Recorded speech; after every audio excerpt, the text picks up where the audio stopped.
Very good morning my dear students, मैं ब्रजेश शर्मा आप सभी का स्वागत करता हूं आपके अपने चैनल ब्रजेश शर्मा एमएसएल में। दोस्तों, इंग्लिश स्पीकिंग कोर्स को डे 1, डे 2, डे 3 करते हुए आज हम पहुंच चुके हैं डे 14 पर। आज मैं आपको भविष्य देखना बताऊंगा।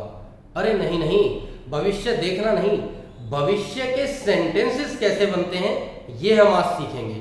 उससे पहले अगर आप चैनल पर नए हैं तो सबसे पहले चैनल को सब्सक्राइब करें, बेल आइकॉन्स को हिट करें जिससे नए नए नोटिफिकेशंस आपको टाइम पर मिलते रहें। लाइक करें, कमेंट करें और हो सके तो चैनल को शेयर भी कीजिएगा। तो आज हम सीखेंगे फ्यूचर इंडेफिनिट टेंस। दोस्तों, फ्यूचर इंडेफिनिट टेंस वो टेंस होता है जिसमें सेंटेंसेस के एंड में गा, गे, गी इस तरीके के सिंबल्स आते हैं। फॉर एग्जाम्पल, वो जाएगा, वो नहाएगा, वो गाएगी, वो उससे मिलेगी, वो हमारे घर आएंगे, हम घूमने जाएंगे, हम क्लास लेंगे। कुछ इस तरीके के सेंटेंसेस जिनमें सेंटेंस के अंत में, वाक्य के अंत में गा, गे, गी आता हो वो कहलाता है फ्यूचर इंडेफिनिट टेंस। दोस्तों, फ्यूचर इंडेफिनिट टेंस के अंदर दो हेल्पिंग वर्ब्स होते हैं, एक विल और एक सेल। लेकिन आजकल मॉडर्न इंग्लिश में सेल का यूज लगभग खत्म सा हो गया है। सेल को सिर्फ हम एक मॉडल के रूप में यूज करते हैं। हेल्पिंग वर्ब के रूप में इसका यूज ना तो कहीं लिखने में किया जा रहा है आजकल और ना ही बोलने में। तो आपके लिए आसानी हो गई कि अब हम केवल एक ही हेल्पिंग वर्ब का यूज करेंगे और वो है विल। हमारे पास स्पीकिंग में 6 प्रोनाउंस होते हैं और एक प्रोनाउन होता है इट। पर्सनल प्रोनाउंस होंगे 6 और एक होगा इट। तो इसकी हम कैसे प्रैक्टिस करते हैं, आइए एक बार कर लेते हैं।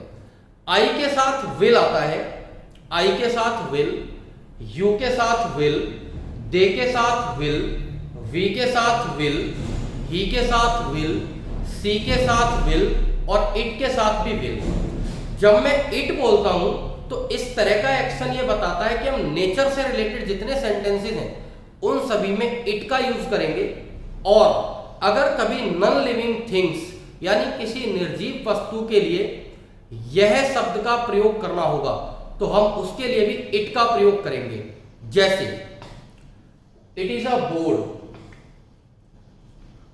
It is a marker, it's a wall, it's a fan.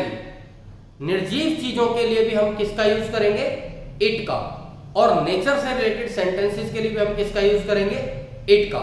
आइए एक बार फिर से प्रैक्टिस कर लेते हैं।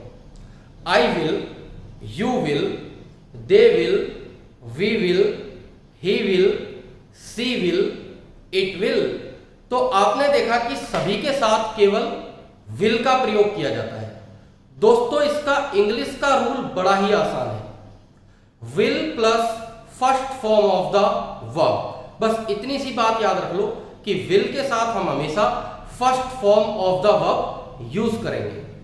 हमेशा की तरह दोस्तों मैं 6 सेंटेंसेस बनाऊंगा स्टार्टिंग में, बिल्कुल इजी सेंटेंसेस, और उसके बाद कई सारे कॉम्प्रेहेंसिव सेंटेंसेस भी आपके लिए बनाऊंगा।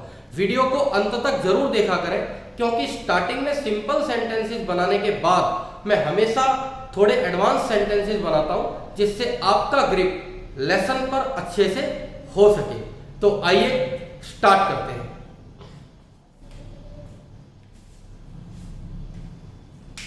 फ्यूचर इंडेफिनिट टेंस पहचान, जिन वाक्यों के अंत में गा, गी, गे आता है वो कहलाता है फ्यूचर इंडेफिनिट टेंस। इसका रूल बड़ा ही आसान है, will plus first form of the verb. ये टेबल का प्रैक्टिस हम कर चुके हैं। I will, you will, they will, we will, he will, she will, it will. आज एक वर्ब ले रहे हैं छोटा सा, टू गो। दोस्तों, टू गो का अर्थ होता है जाना, टू गो जाना, गो वेंट गॉन। हमें तो केवल फर्स्ट फॉर्म से मतलब है क्योंकि हमारा रूल कहता है will plus first form of the verb, यानी सेकंड फॉर्म और थर्ड फॉर्म का यूज हमें नहीं करना है, हमें सिर्फ किसका यूज करना है, first form of the verb. आइए कुछ सेंटेंसेस बनाते हैं। मैं स्कूल जाऊंगा, गा। आपने देखा कि सेंटेंस के अंत में गा आ रहा है और ये इस बात की पुष्टि करता है कि हमारा सेंटेंस बनेगा फ्यूचर इंडेफिनिट में। दोस्तों मैं के लिए हम यूज करते हैं आई के साथ यूज होता है विल, और first form of the verb लगेगी गो। आई विल गो, मैं जाऊंगा। यू विल गो, तुम जाओगे। दे विल गो, वे जाएंगे। वी विल गो, हम जाएंगे। ही विल गो, वह जाएगा। सी विल गो, वह जाएगी। तो दोस्तों आइए आगे प्रैक्टिस करते हैं। मैं स्कूल नहीं जाऊंगा, मैं की इंग्लिश होती है आई। नेगेटिव सेंटेंसेस का बिल्कुल सिंपल सा रूल है कि नॉट हमेशा फर्स्ट हेल्पिंग वर्ब के बाद आता है। आई के बाद आएगा विल, इसके बाद नॉट हमेशा फर्स्ट हेल्पिंग वर्ब के बाद आता है। First form of the verb go. मैं नहीं जाऊंगा, आई विल नॉट गो, तुम नहीं जाओगे, यू विल नॉट गो, वे नहीं जाएंगे, दे विल नॉट गो, हम नहीं जाएंगे, वी विल नॉट गो, वह नहीं जाएगा, ही विल नॉट गो, वह नहीं जाएगी, सी विल नॉट गो। क्या मैं स्कूल जाऊंगा? यह सेंटेंस स्टार्ट होता है क्या से? किससे? क्या से। जब भी सेंटेंस क्या से स्टार्ट होता है तो बड़ा ही आसान तरीका है कि वो सेंटेंस फर्स्ट हेल्पिंग वर्ब से स्टार्ट किया जाएगा। तो यहां फर्स्ट हेल्पिंग वर्ब है विल आई गो, और ये लगेगा question mark. Will I go, will you go, will they go, will we go, will he go, will she go. बड़ा ही आसान है। अब लेते हैं क्या मैं स्कूल नहीं जाऊंगा। फिर से वही बात, विल से सेंटेंस को हम स्टार्ट करेंगे। Will I not go, will I not go, will you not go, will they not go, will we not go, will he not go, will she not go. मैं school कब जाऊंगा? अब जरा ध्यान रखना है, किसी भी सेंटेंस में दोस्तों कोई ऐसा वर्ड आ जाए जिससे क्वेश्चन बनता हो, यानी WH फैमिली वर्ड। ये WH फैमिली वर्ड क्या होते हैं जरा समझते हैं। Why, when, where, what, who, whose, which, whom, how। Why, when, where, what, who, whose, which, whom, how। जब भी कभी इनमें से कोई भी वर्ड किसी सेंटेंस में आता है तो हम सेंटेंस को कैसे बनाते हैं जरा समझते हैं। जब भी कभी सेंटेंस में कोई WH फैमिली वर्ड आता है तो उस सेंटेंस को हम फर्स्ट हेल्पिंग वर्ब से स्टार्ट करते हैं। For example, will I go to school. आपने देखा मैंने इसे फर्स्ट हेल्पिंग वर्ब से स्टार्ट कर दिया। अब दूसरी बात यह ध्यान रखनी है कि फर्स्ट हेल्पिंग वर्ब से भी पहले हम उस वर्ड का प्रयोग करते हैं जिससे क्वेश्चन बनता है। और यहां लिखा हुआ है कब। मैं स्कूल कब जाऊंगा। कब की इंग्लिश होती है व्हेन, तो हम इससे पहले यूज करेंगे when. When will I go to school. सबसे इंपॉर्टेंट बात जो आपको ध्यान रखनी है वो ये है कि जब भी कभी WH फैमिली वर्ड और हेल्पिंग वर्ब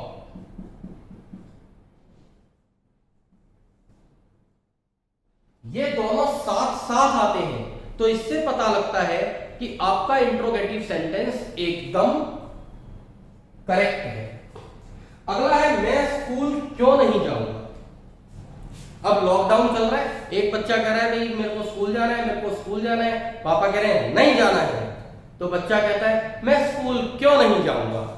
तो कैसे बनाएंगे इसको भी हम फर्स्ट हेल्पिंग वर्ब से स्टार्ट करेंगे, like this. Will I not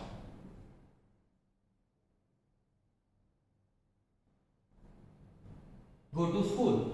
rule कहता है कि इस फर्स्ट हेल्पिंग वर्ब से भी पहले हम वो WH फैमिली वर्ड लगाते हैं जिससे क्वेश्चन बनता है।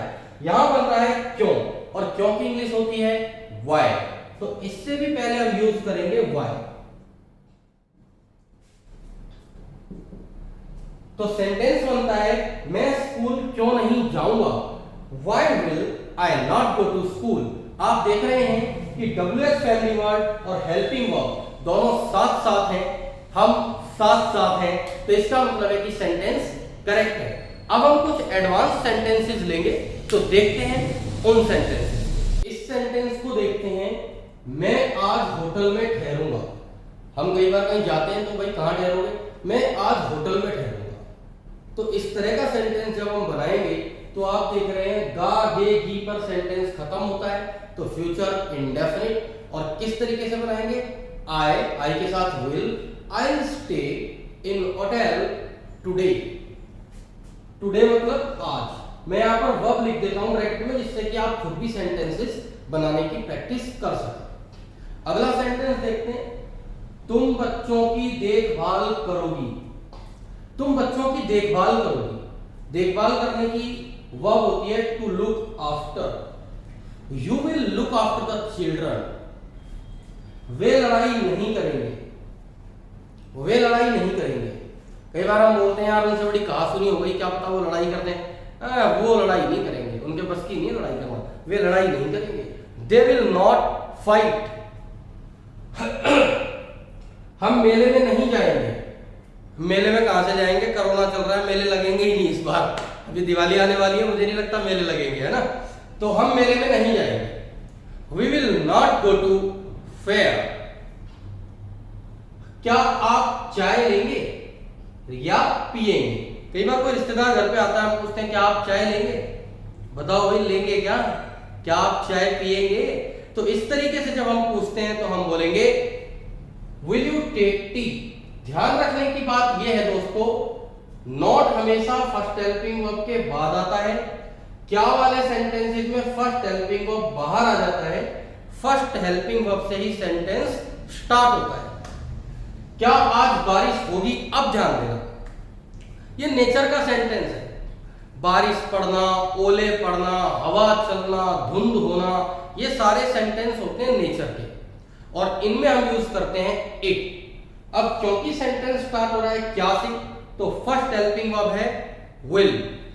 विल इट रेन टुडे, क्या आज बारिश होगी, विल इट रेन टुडे। क्या वह बुक फेयर में नहीं जाएगी, सेंटेंस स्टार्ट हो रहा है क्या से, will she not visit the book fair. अब ध्यान देना बेटा, यहां पर भी मैंने लिखा था जाएंगे, हमने यूज कर दिया गो। यहां भी लिखा है जाएगी, लेकिन मैंने गो यूज नहीं किया, मैंने यूज किया है visit. Will she not visit the book fair, हम ऐसे बोल दें will she not go to the book fair. हर जगह गो बोलना ना अच्छा नहीं लगता। अब धीरे धीरे जैसे जैसे हम लेसन्स में आगे बढ़ेंगे, हम एग्जैक्ट वर्ड यूज करना सीखेंगे। तो यहां पर एग्जैक्ट वर्ड है visit. Will she not visit the book fair, क्या वह बुक फेयर में नहीं जाएगी। आगे देखते हैं, क्या वह शिक्षक दिवस पर भाषण नहीं देगा। अब शिक्षक दिवस आ रहा है 5 सितंबर, है ना, शिक्षक दिवस यानी teachers day. Will he not deliver a speech on the teachers day.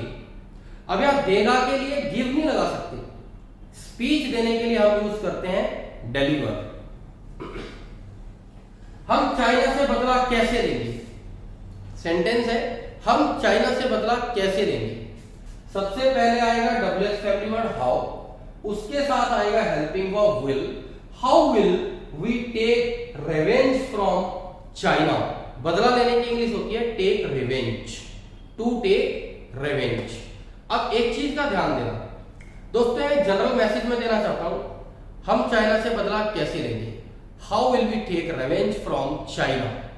अभी दशहरा आ रहा है, दिवाली आ रही है, सब कुछ आएगा, हम चाइना का कोई सामान बिल्कुल भी नहीं खरीदेंगे। बस इसी तरीके से हम चाइना से बदला ले लेंगे। बिल्कुल आसान तरीका है। तुम मुझसे कहां मिलोगे? अब एक लड़का बैठा हुआ है और वही तुम मुझसे कहां मिलोगे? Where will you meet her? WH family word और हेल्पिंग वर्ब दोनों आ रहे हैं साथ साथ। वे मैच क्यों नहीं खेलेंगे? Why will they not play the match? तुम उसकी शादी में क्यों नहीं जाओगे? अब एक लड़का है, उसकी गर्लफ्रेंड की शादी हो रही है। अब वो मुंह लटका के बैठा है। उसके दोस्त ने पूछा क्यों भाई चलेगा? नहीं नहीं मैं नहीं जाऊंगा। तुम उसकी शादी में क्यों नहीं जाओगे? अब यहां पर भी जाओगे, यहां पर भी जाने का था, यहां पर भी जाएगी था, लेकिन मैंने यहां लगाया गो, यहां लगाया विजिट, यहां लगाएंगे अटेंड। तो कैसे? Why will you not attend her marriage? आपने देखा दोस्तों, हिंदी में जाएगा एक जैसा वर्ड है, लेकिन इंग्लिश में कई बार इसका सेंस बदल जाता है। जैसे जैसे आप मेरे साथ बने रहोगे, ऐसे पूरे के पूरे लेसन्स में डालूंगा। एक वर्ड होगा स्वीट, उसके 30 यूज सिखाऊंगा। गेट, उसके 26 यूज सिखाऊंगा। स्माइल, 22 तरह के स्माइल्स सिखाऊंगा। बस मेरे साथ बने रहिए और थोड़ा साथ दे दीजिए।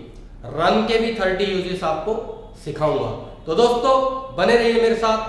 Thank you very much. Channel को ज्यादा से ज्यादा शेयर करें, सब्सक्राइब करवाएं। Thanks a lot.